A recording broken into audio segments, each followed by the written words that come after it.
Paisanas y paisanos, muy buenas noches tengan todos ustedes. Bienvenidos a este su canal, El Son Politicón de Tasco, con un servidor, el profe Alanís, comentando la historia de nuestro estado de Guerrero a través de sus gobernantes, a través de los diferentes gobernadores, a partir del primer gobernador de nuestro estado, que fue el general Juan Álvarez. Hoy vamos a hacer algún comentario que nos hace en este libro. Vamos, te invito. En este libro que ya lo he presentado.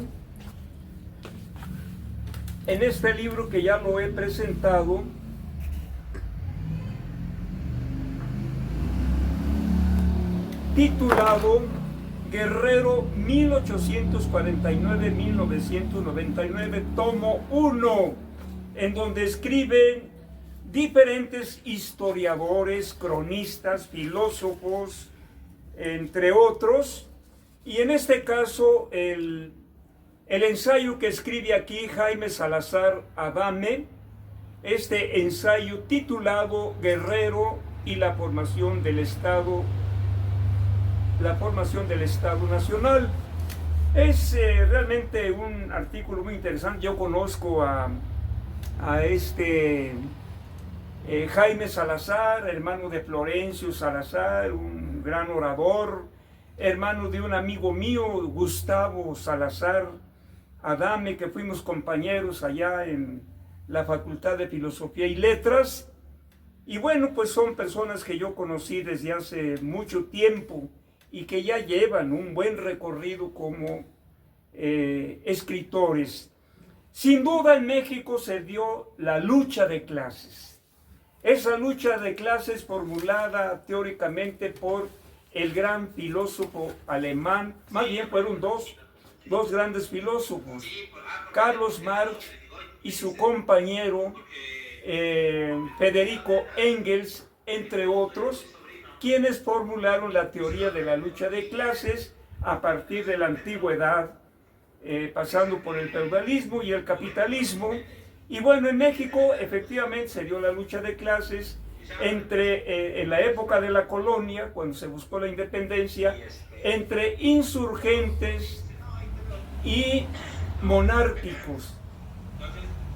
Y luego, en la época de la Reforma, entre liberales y conservadores, en este caso los liberales encabezados por el licenciado Benito Pablo Juárez García, y quien representaba a esta derecha que formó el Partido Conservador fue Lucas Alamán, por cierto, un gran historiador.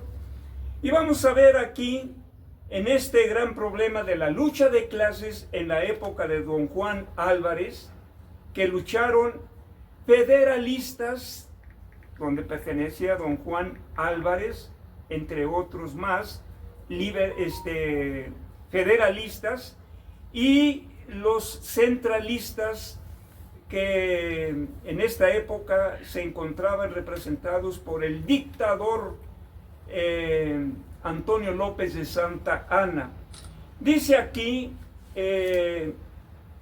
Jaime Salazar Adame: Álvarez y Bravo, con posiciones políticas opuestas, se habían unido para el logro de aquella finalidad, pero su lucha por el predominio regional seguía vigente. La correlación de fuerzas a nivel nacional favoreció al primero, es decir, a don Juan Álvarez. Por lo tanto, se verá en superioridad respecto al poder sobre el general Bravo, Nicolás Bravo, quien se vio imposibilitado de dominar la región debido a su militancia política conservadora y a que no le interesó la cuestión agraria, el problema fundamental de la región. Lo que le importaba era su participación en la política nacional. Por el contrario, Juan Álvarez, de vocación rural, a pesar de haber tenido oportunidad para desarrollarse en la ciudad, nunca se adaptó a la vida social que le es propia, y luego de 3 años de estudio en la Ciudad de México, regresó a su hogar. Desde entonces militó en el bando campesino, probablemente porque hacía suyo el problema de estos, ganándose así la admiración, respeto y fidelidad de gran parte de la población indígena. La eficacia que se logró fue suficiente como para que el gobierno de la Federación lo considerara la persona fuerte de la zona, con posibilidades reales de pacificar a la región, cosa que no fue fácil. Por supuesto, fue una lucha antagónica entre fuerzas conservadoras y fuerzas federalistas, como pasó con el presidente López Obrador. La clase conservadora se oponía a la implementación de la cuarta transformación y del humanismo. Hasta la vez es una lucha antagónica entre esas dos tendencias. El expresidente ha sido muy agraviado, muy atacado, lo mismo hoy en día la doctora Claudia Sheinbaum. Así surgió el Sur como entidad federativa, erigiéndose el estado de Guerrero el 27 de octubre de 1849. Territorialmente se formó con porciones del Estado de México, Puebla, Michoacán. Puebla sede el distrito de Tlapa, Michoacán del municipio de Coyuca. Seguramente fue, aquí no dice si fue Coyuca de Benito o Coyuca de aquí de la Tierra Caliente. Y el Estado de México, los distritos de Taxco, Acapulco y Chilaca. Bien, ¿de quién vamos a hablar ahora como gobernador en esta época? El licenciado José Trinidad Gómez, procedente del Estado de México, llegó a Tixla, donde estaban provisionalmente los poderes del Estado. De Tixla Guerrero, a principios de abril de 1850, venía recomendado por don Mariano Riva Palacio, gobernador del Estado de México, como un hombre competente que le serviría a don Juan Álvarez para organizar el naciente Estado de Guerrero. Riva Palacio estaba casado con la hija del general Vicente Guerrero. Además, era amigo de don Juan Álvarez. En la correspondencia entre Álvarez y Riva Palacio, mencionan que Trinidad Gómez recibía como salario mensual la cantidad de 1,200 pesos. Don Juan Álvarez, por su parte, le urgió a Riva Palacio que Gómez llegara cuanto antes. Entre comillas dice: necesitamos cerebros en esta etapa crítica. Y agregó con orgullo: la legislatura, como se esperaba, me ha nombrado gobernador interino. Interesantes cartas escribió José Trinidad Gómez a Riva Palacio, dándonos una idea de los problemas del gobierno de Álvarez. Complejo, una lucha encarnizada entre las fuerzas conservadoras de dictadura y los políticos liberales federalistas como don Juan Álvarez. El 26 de marzo de 1851, José Trinidad Gómez, reportaba que la tormenta en Guerrero se había apartado de sus cabezas, pero que aún seguían los truenos, es decir, todavía había enfrentamientos con las armas en la mano. El decreto que otorgaba más tiempo para la formulación de la Constitución y la convocatoria para que los diputados disidentes regresaran a Tixla había despejado el cielo. Es decir, como siempre, diputados negligentes que se oponían seguramente a que la capital fuera provisionalmente en esta pequeña ciudad de Tixla, Guerrero.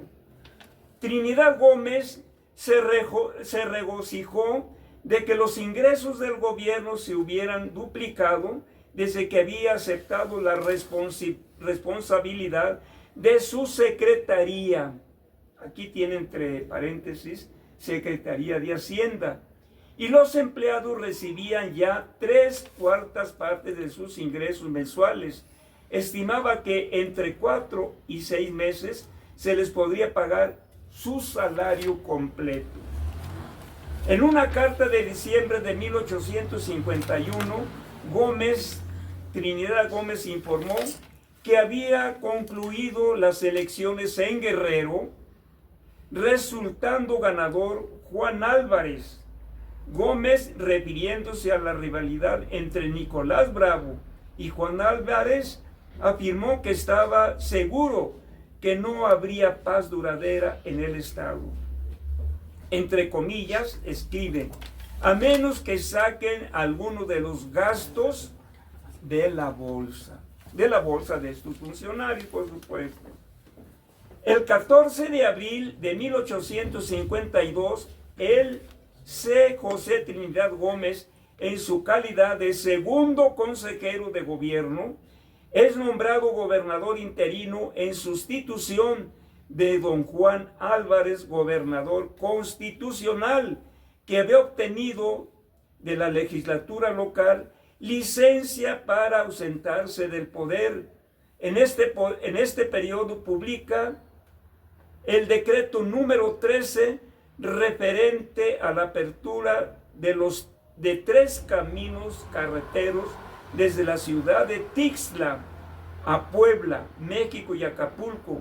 En abril de 1852, Gómez emite la Ley de Hacienda del Estado, fundada en el decreto número 6. Esto es lo referente a los comentarios de estos momentos tormentosos que pasaban en la difícil formación del estado de Guerrero, que como siempre en esta lucha de clases se enfrentan siempre 2 clases antagónicas: los que se oponen al cambio, que en este caso eran los políticos centralistas que preferían un gobierno como el de Antonio López de Santa Anna, que se oponían a los cambios de un gobierno federalista que representaba en este momento en Guerrero don Juan Álvarez. Muy bien, ya para terminar, paisanas y paisanos, pues vamos a hacer un comentario actual de lo que sucede en los Estados Unidos. Este gorila del imperio norteamericano vuelve a amenazar.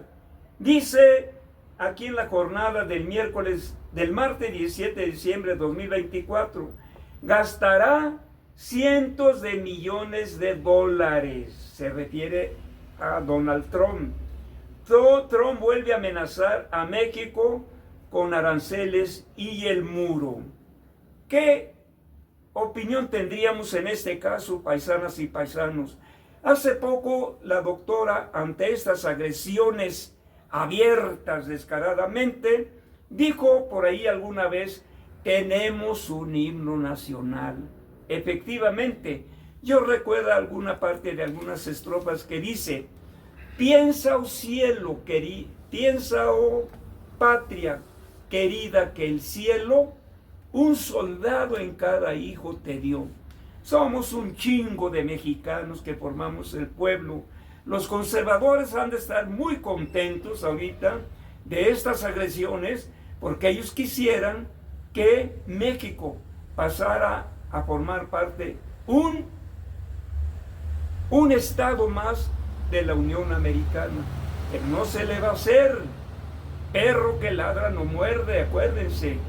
Entonces, hoy el Trump recibe un gobierno odiado en el mundo entero. En el mundo entero. No le va a ser fácil a Trump implementar o realizar sus amenazas, porque toda América Latina y el Caribe, parte en el mundo, los países árabes, africanos, Rusia, China, entre otros, harán frente a esta guerra arancelaria, a este muro al estilo de la China imperial, pues que se encierre en sus muros. Ese es un nacionalismo extremo de Donald Trump, que seguramente no le va a resultar. Esa política de ese nacionalismo absurdo, cerrado. Estaremos atentos, el pueblo de México, y apoyando como siempre a al gobierno de la doctora Claudia Sheinbaum, apoyar en todo lo que vale moralmente, políticamente. Ahorita está el escándalo del Infonavit. Bueno, sí, eso es una cosa interna. Ajá. Es una cosa interna que ya se está resolviendo en cuanto al Infonavit. Entonces, paisanas y paisanos, pues esto es lo que está pasando, lo que pasó en aquella época de 1850 con la lucha entre dos clases antagónicas, y actualmente la lucha externa de México, América Latina y ahora hasta Canadá en contra de un gorila emperador que seguramente sus políticas no le van a salir muy adecuadas a sus ambiciones. Donald Trump representa un gobierno rico para proteger a ricos y descuidar a su pueblo trabajador. Sin duda, eso es. Entonces, paisanas y paisanos, son mis comentarios de hoy. Hoy que estamos 18 de diciembre del 2024. Miércoles 18 de diciembre del 2024. A una semana de Navidad. A una semana de Navidad, efectivamente. Y 2 semanas de Año Nuevo. En que ya están llevándose a cabo las posadas. Este es su canal, El Son Politicón. Repito, hoy, miércoles 18 2024, con un servidor, el profe Alanís, y en los controles técnicos me apoya mi hijo, Apolo Iván. Paisanas y paisanos, nos veremos. Hasta pronto.